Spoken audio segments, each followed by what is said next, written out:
Why do I think manufacturing is cool? Twofold. I think it's evolving. Obviously cool. Oh, it's everything. Vital. Exciting. Creative.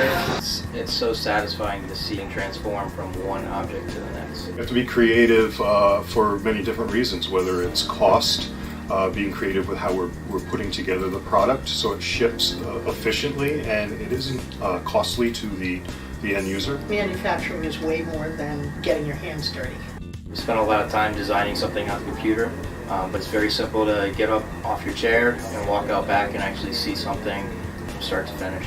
If you have the right tooling and the right equipment, manufacturing can be pretty simple. Using the proper machinery, really anything is possible. We'll figure out how to attach our standard equipment into their custom building.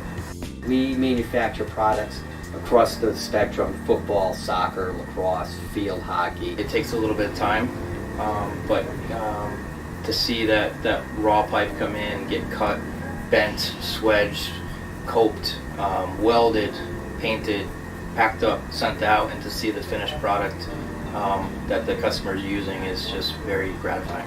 And here we have a lot of people that are involved in roles that really don't have anything to do with hands-on machining or welding or anything like that. Like we have a marketing department that's really creative and handles all of our web stuff and develops all of our advertising and makes our catalog. You know, what makes it fun here is that there's a wide variety of skills. I mean, you see that all in the grand scheme of things, and it's pretty impressive. If we weren't manufacturing sports equipment, where would we get them from? We make stuff that people play on. I think by doing it here in the United States and providing it to our clients here in the United States, it's a win-win for everybody.